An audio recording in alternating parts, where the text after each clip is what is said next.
America के मशहूर अखबार द वॉशिंगटन पोस्ट में छपी एक नई रिपोर्ट के मुताबिक खालिस्तानी आतंकवादी हरदीप सिंह निज्जर की हत्या के मामले में कनाडा की पुलिस और वहां की सुरक्षा एजेंसियों ने 3 महीने बाद भी कोई ठोस जांच नहीं की है और इस मामले में कनाडा की पुलिस का रवैया अब तक काफी संदिग्ध रहा है। इस रिपोर्ट में 5 बड़े खुलासे किए गए हैं, जिनमें पहला और सबसे बड़ा खुलासा यह है कि 18 जून को जब कनाडा के सरी शहर में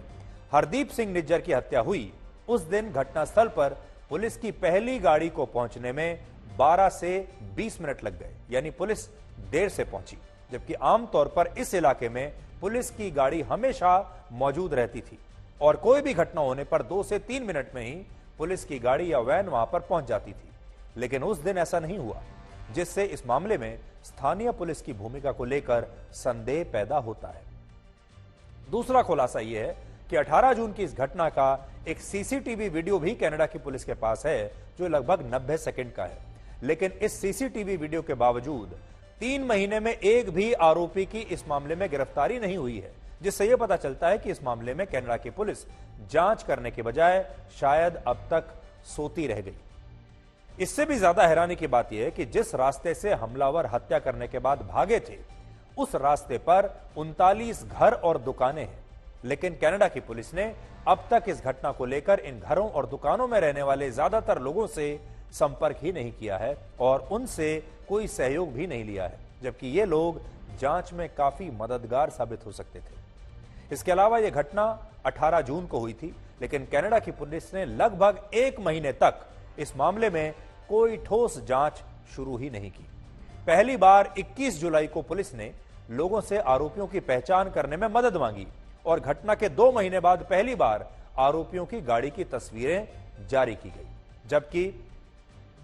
इस गाड़ी की जो तस्वीरें हैं वो पुलिस के पास पहले दिन से मौजूद थी। लेकिन इसके बावजूद 2 महीने तक इन तस्वीरों को पब्लिक नहीं किया गया, यानी सार्वजनिक नहीं किया। लेकिन G20 समिट से कुछ दिन पहले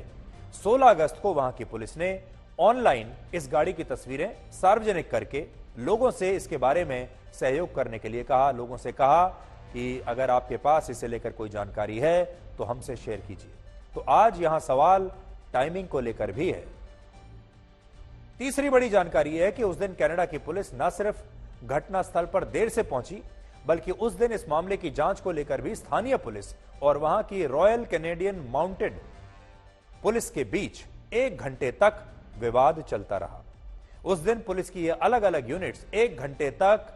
आपस में यह तय नहीं कर पाई कि इस मामले में जांच का अधिकार किसके पास है। सोचिए, हम अक्सर अपने देश की पुलिस की आलोचना करते हुए ये कहते हैं कि कनाडा जैसे देशों की पुलिस से हमें सीखना चाहिए, लेकिन कनाडा की पुलिस की हकीकत क्या है वो आज आप इस घटना से समझ सकते हैं। अब तक तो हमारे देश में हम लोग ये कहा करते थे कि हमारे देश की जो पुलिस है, अगर 2 या 3 थानों की पुलिस एक साथ पहुंच जाए तो वो ये तय नहीं कर पाते कि ये जो अपराध हुआ है वो किस थाने में हुआ है, और पुलिस वाले अक्सर एक दूसरे के ऊपर जिम्मेदारी डालते रहते हैं कि हमारे यहां नहीं हुआ, आपकी सीमा में हुआ, इसलिए आप इसका इन्वेस्टिगेशन कीजिए। लेकिन कनाडा की पुलिस तो यहां से भी आगे निकल गई। वहां की पुलिस ने इस मामले में ऐसे कार्रवाई की जैसे वो बिल्कुल अनाड़ी हो और वो पहली बार इस तरह के किसी मामले की जैसे जांच कर रहे हो, जैसे कि वो बिल्कुल अनुभवहीन लोग हो। इस रिपोर्ट में यह भी लिखा है कि जिन आरोपियों ने हरदीप सिंह निज्जर की हत्या की वो 2 गाड़ियों में आए थे और कम से कम 6 आरोपियों ने हरदीप सिंह निज्जर की गाड़ी को घेर कर खुलेआम उसकी हत्या की और निज्जर पर उस दिन 50 गोलियां चलाई गई थी। सोचने वाली बात है, 50 गोलियां चलाई गई, जिनमें 34 गोलियां हरदीप सिंह निज्जर को लगी थी। सोचिए, यह बात भी कितनी अजीब है कि कनाडा के एक इतने बड़े शहर में दिन दहाड़े 50 गोलियां चलती हैं और वहां की पुलिस को घटनास्थल पर आने में 12 से 20 मिनट लग जाते हैं और पुलिस यह भी नहीं तय कर पाती कि इस हत्या की जांच आखिर कौन करेगा। इस रिपोर्ट में एक चश्मदीद का भी जिक्र किया गया है, जो वहां की एक गुरुद्वारे की प्रबंधक कमेटी का सदस्य है और घटना वाले दिन यह वहीं पर मौजूद था। और उसके मुताबिक जिन 2 लोगों ने निज्जर पर गोलियां चलाई, कुछ दूर उनके लिए एक गाड़ी इंतजार कर रही थी जिसमें 3 लोग और बैठे हुए थे और एक लड़के ने इस गाड़ी का पीछा भी किया, लेकिन वहां की पुलिस इसके बारे में कुछ भी पता नहीं लगा पाई। इस पूरी रिपोर्ट से यह पता चलता है कि इस मामले में कनाडा की पुलिस ने अनाड़ियों की तरह जांच की और कनाडा के प्रधानमंत्री जस्टिन ट्रूडो ने बिना सबूतों और जांच के भारत पर निज्जर की हत्या के आरोप लगा दिए और उसे अपना नागरिक बताते हुए इस मामले को कनाडा की संप्रभुता से जस्टिन ट्रूडो ने बड़ी आसानी से जोड़ दिया। जबकि हरदीप सिंह निज्जर एक खालिस्तानी आतंकवादी था और कनाडा में ही उसके सैकड़ों दुश्मन थे और इन्हीं दुश्मनों में से किसी एक ने शायद उसकी हत्या की होगी और इस मामले की जांच गंभीरता से होनी चाहिए थी, लेकिन ट्रूडो की पुलिस ने ऐसा कुछ नहीं किया। हम हर रोज आपको ये तस्वीर दिखाते हैं निज्जर की, आज आपको फिर से तस्वीर दिखा देते हैं। अभी आपने जो तस्वीर देखी निज्जर की, ये कनाडा का एक शरीफ नागरिक है। जस्टिन ट्रूडो को ये आदमी जो बंदूक हाथ में लेकर फोटो खिंचवा रहा है यहां पर, ये ट्रूडो को कनाडा का एक शरीफ नागरिक नजर आता है और इस आदमी की हत्या के लिए जस्टिन ट्रूडो ने भारत पर इतना बड़ा आरोप लगा दिया। हालांकि कनाडा की पुलिस अनाड़ी है या वो अनाड़ी बनने का दिखावा कर रही है, आज इस पर भी कई सवाल खड़े हो रहे हैं। कनाडा के ओटावा और टोरंटो शहर में एक बार फिर से भारत के कॉन्सुलेट जनरल के बाहर विरोध प्रदर्शन हुए हैं और वहां खुलेआम खालिस्तानियों ने भारत विरोधी नारे लगाए हैं और इन खालिस्तानियों के खिलाफ कनाडा की पुलिस और वहां की सरकार कोई कार्रवाई नहीं कर रही है। जबकि ये विरोध प्रदर्शन खालिस्तानी संगठन सिक्स फॉर जस्टिस द्वारा कराए जा रहे हैं, जिसका प्रमुख गुरपतवंत सिंह पन्नू है और इस खालिस्तानी आतंकवादी पर भारत में प्रतिबंध है, इस पर कई एफआईआर दर्ज है। तो अब तस्वीरें आप देख लीजिए। अगर कोई देश चाहे तो वो इस तरह के विरोध प्रदर्शनों को अपने देश में जब चाहे रोक सकता है।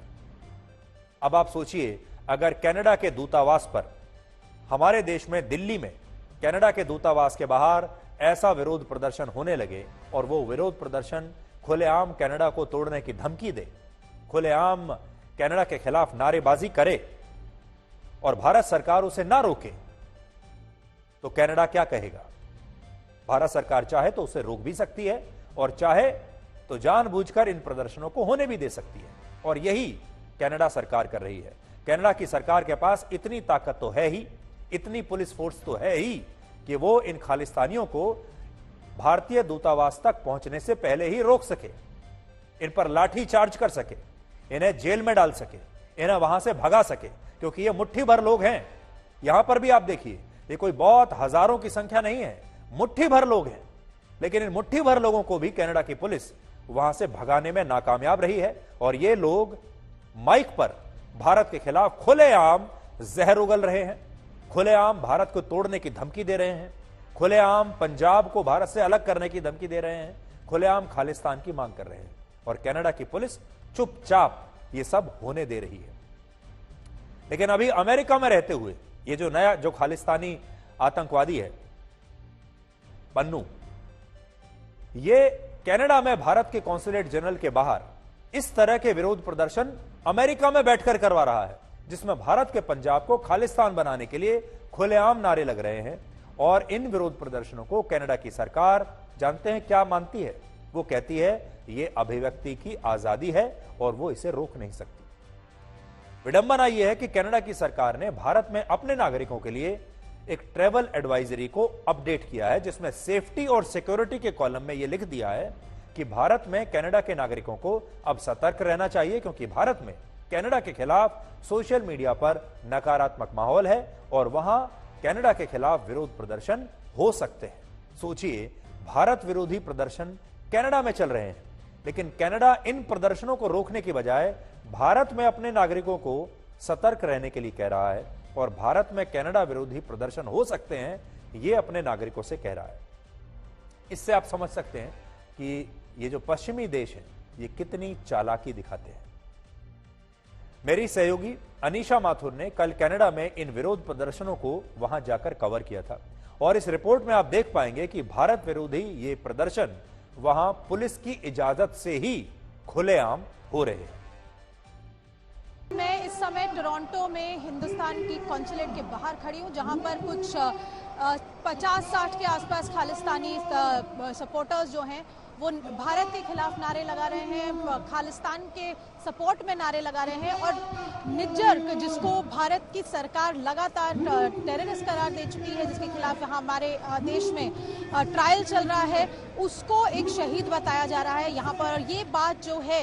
ये भारतीय मूल के जो बाकी लोग हैं यहाँ पर, जो हिंदू लोग हैं और इवन सिख समुदाय के कुछ लोगों के बीच में ये बात जो है काफी खल रही है, काफी उसकी वजह से चिंताएं यहाँ पर बढ़ रही हैं। कनाडा में जिस तरह से कल दोपहर भारतीय हाई कमीशन और कॉन्सुलेट के बाहर प्रोटेस्ट किया गया, धरना दिया गया, नारे लगे, उनको देखकर दो बातें साफ हैं। एक तो ये कि Khalistani, pro Khalistani separatist faction जो है उसके आंकड़े भले ही कम हो, चाहे सब लोग यहाँ कह रहे हैं। दूसरे देशों में घुसकर आतंकवादियों को मारने वाले अमेरिका ने खालिस्तानी आतंकवादी को अपना नागरिक बताने वाले कनाडा का एक बार फिर से समर्थन किया है और कहा है कि हरदीप सिंह निज्जर की हत्या के मामले में न्याय जरूर होना चाहिए। तो अमेरिका की भूमिका आप देख सकते हैं। अमेरिका भारत का दोस्त बनने का भी नाटक कर रहा है इस समय, और अमेरिका कनाडा का भी एक सहयोगी देश है, और ये दोनों देश फाइव आइज नाम का जो संगठन है उसके भी सदस्य हैं, जो कि एक दूसरे के साथ इंटेलिजेंस शेयर करते हैं, एक दूसरे के साथ जो सर्वेलांस की रिपोर्ट्स हैं, जानकारियां हैं, उसे शेयर करते हैं। और अब अमेरिका ये कह रहा है कि ये जो मामला है ये बड़ा गंभीर है और इस पर जांच होनी चाहिए और भारत को इसमें सहयोग करना चाहिए। तो जब भारत का एक आतंकवादी, जिसने भारत का नुकसान किया है, भारत का खून बहाया है, वो आतंकवादी जब कनाडा में मारा जाता है, कनाडा की सरकार कहती है कि ये हमारा नागरिक था और अमेरिका की सरकार कनाडा का साथ देती है। लेकिन जो आतंकवादी